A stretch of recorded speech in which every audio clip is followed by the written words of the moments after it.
پھر اس میں معاملہ آ جاتا ہے اور یہ مہران یونیورسٹی کے سابق وی سی کے خلاف جو نیب کی کارروائی ہے وہ شروع کی گئی ہے، اور تفصیلات کے مطابق سابق وی سی مہران یونیورسٹی جامشورو کے خلاف مبینہ کرپشن کی تحقیقات کا دائرہ کار وسیع کیا گیا ہے۔ مہران یونیورسٹی کے اسسٹنٹ لائبریرین رو عبدالرزاق کمبائنڈ انویسٹیگیشن ٹیم کے سربراہ additional director NAB Karachi Haroon Rashid کے سامنے پیش ہوئے۔ نیب ذرائع کے مطابق نیب ٹیم کے جو رو عبدالرزاق سے مہران یونیورسٹی کے سابق وی سی ڈاکٹر اسلم عقیلی کے دور میں ہونے والے مختلف منصوبوں اور جو کرپشن ہوتی رہی اور فنڈز سے متعلق تحقیقات کی گئیں اور مختلف سوالات بھی کیے گئے۔ ذرائع نے یہ بھی بتایا کہ نیب کراچی میں کی انویسٹیگیشن ٹیم نمبر 3 میں مہران یونیورسٹی کے سابق وی سی کے خلاف تحقیقات چل رہی ہیں۔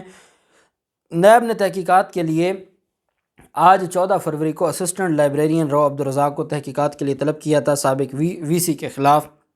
انہوں نے آج عدالت میں انویسٹیگیشن ٹیم کے سامنے اپنے جو بیان ہے وہ قلم بند کروایا اور اپنی سٹیٹمنٹ دی۔ پھر اسی طرح مسلم لیگ نون کے 5 رہنماؤں کے خلاف کارروائی کی گئی، ان کو اشتہاری قرار دیا گیا، اور اس میں ان کے خلاف جو الزام تھا، ایک احتجاجی ریلی تھی راولپنڈی میں اور اس پر ان کے خلاف ایک مقدمہ درج ہوا تھا۔ سول جج مجسٹریٹ ملک مبشر حسین کی عدالت نے لیگی رہنماؤں کو اشتہاری قرار دیا۔ جو کیپٹن ریٹائرڈ صفدر اوان حنیف عباسی سمیت لیگی رہنماؤں پر تھانہ نیو ٹاؤن میں مقدمہ درج کیا گیا تھا۔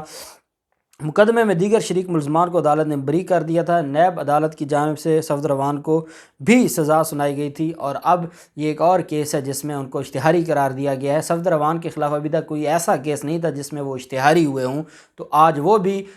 نواز شریف، حسن نواز، حسین نواز، سلمان شہباز اور اسحاق ڈار کی طرح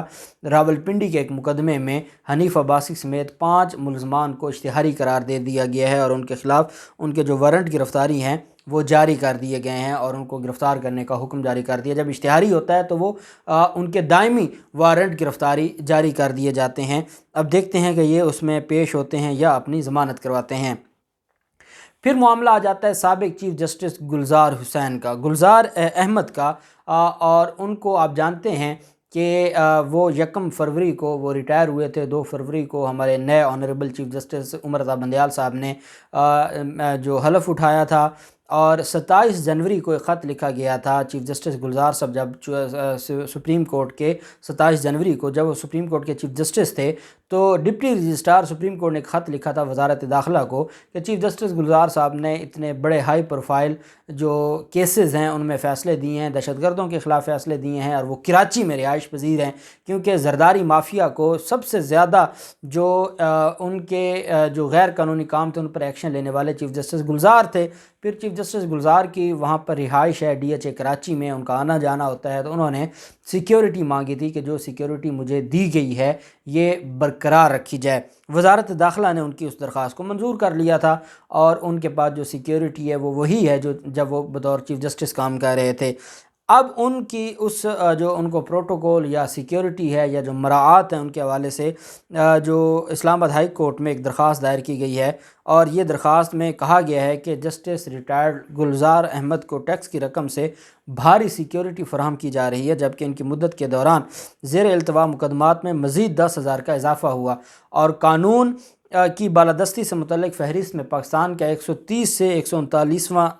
نمبر آیا، درجے پر آیا۔ تو جو چیف جسٹس گلزار کی کارکردگی ہے وہ نل ہے، اور انہوں نے جوڈیشری کو مزید نقصان پہنچایا، فائدہ نہ پہنچایا۔ درخواست میں اسلام آباد ہائی کورٹ کے سابقہ فیصلوں کا بھی حوالہ دیا گیا۔ اس قانونی نظیر میں عدالت نے سابق چیف جسٹس افتخار چودھری کی سیکیورٹی کو غیر قانونی قرار دیا تھا، اس کا بھی حوالہ دیا گیا۔ فیصلے میں کہا گیا کہ ریٹائرڈ جج مدت ملازمت مکمل ہونے کے بعد صرف عہدے کی خصوصی مراعات حاصل کر سکتے ہیں، جو چھٹیوں، پینشن اور مراعات سے متعلق سپریم کورٹ ججز آرڈر 1997 ہے۔ درخواست میں یہ انکشاف کیا گیا کہ سابق chief justice Iftikhar Chaudhry, justice Abdul Hamid Dogar, justice Tassaduq Hussain Jilani, انور ظہیر جمالی، ناصر الملک، نواز عباسی، طارق پرویز کی جانب سے سیکیورٹی پروٹوکول استعمال کیا گیا جس کے وہ مستحق نہیں تھے۔ 1997 کے آرڈر کے تحت ایک ریٹائرڈ یا عہدہ چھوڑنے والا جج صرف آفیشیل ڈرائیور رکھ سکتا تھا، تاہم 2016 میں کی گئی ترمیم میں یہ اجازت دی گئی کہ ریٹائرڈ جج کی زندگی کے دوران اس کے گھر پر سیکیورٹی گارڈ بھی تعینات رہیں گے، تاہم ان کی بیوہ یہ سہولت حاصل نہیں کر سکتی۔ سابق چیف جسٹس آف پاکستان کو سرکاری سیکیورٹی فراہم کرنے کی تجویز سینئر پولیس افسران اور انٹیلیجنس ایجنسیز کے نمائندگان پر مشتمل کمیٹی کے خدشات کے پیش نظر وزارت داخلہ کی جانب سے دی گئی تھی۔ چیف جسٹس کی سیکیورٹی سے متعلق اجلاس میں ان کی ریٹائرمنٹ سے قبل سپریم کورٹ رجسٹرار کی جانب سے لکھے گئے جو خط تھا اس پر یہ کمیٹی بنائی گئی تھی، اور خط میں سیکرٹری داخلہ سے ریٹائرمنٹ کے بعد چیف جسٹس گلزار کی مکمل سیکیورٹی کا مطالبہ کیا گیا تھا۔ 1 فروری کو ریٹائرمنٹ پر سپریم کورٹ رجسٹرار کی جانب سے سیکرٹری داخلہ کو جسٹس ریٹائرڈ گلزار احمد کی منظوری کے ساتھ ایک سفر پر مشتمل خط بھیجا گیا تھا، جس میں وسیع تر قومی مفاد کے پیش نظر ریٹائرمنٹ کے بعد سابق چیف جسٹس کو وہ سیکیورٹی فل پروف سیکیورٹی دے دی گئی تھی۔ اب یہ درخواست دائر کی گئی ہے، یہ ایک مقامی وکیل ہیں اور ان کی طرف سے درخواست دائر کی گئی ہے، اور آپ جانتے ہیں کہ اس درخواست کے پیچھے کون ہوگا، جن کو سب سے زیادہ تکلیف تھی۔ اسلام آباد ہائی کورٹ کے چیف جسٹس اطہر من اللہ صاحب کل 15 فروری کو اس کے اوپر سماعت کریں گے، اور جو درخواست ہے وہ سماعت کے لیے مقرر ہو گئی ہے۔ اطہر من اللہ صاحب کیا فیصلہ دیتے ہیں، کیونکہ اطہر من اللہ صاحب کا تو یہ ماننا ہے کہ جو سابق ہو جائے اس کی عزت نہیں ہوتی، وہ توہین کوئی کر دے تو وہ توہین عدالت نہیں ہوتی، تو پھر ان کو سیکیورٹی کیوں دی جائے، اور مجھے یہ لگتا ہے کہ وزارت داخلہ کا یہ نوٹیفیکیشن وہ کالعدم قرار دے دیں گے۔ اور پھر بعض اور بھی چیزیں ہیں جو ابھی میں شیئر نہیں کر سکتا، دیکھتے ہیں کل چیف جسٹس گلزار صاحب کے حوالے سے، سابق چیف جسٹس کے حوالے سے اسلام آباد ہائی کورٹ کیا فیصلہ دیتی ہے۔ جو بھی تفصیلات ہوں گی آپ کے ساتھ شیئر کرتے رہیں گے۔ اللہ پاک پاکستان کامیاب و ناصر ہو۔ بہت شکریہ۔ اللہ حافظ۔ پاکستان زندہ باد۔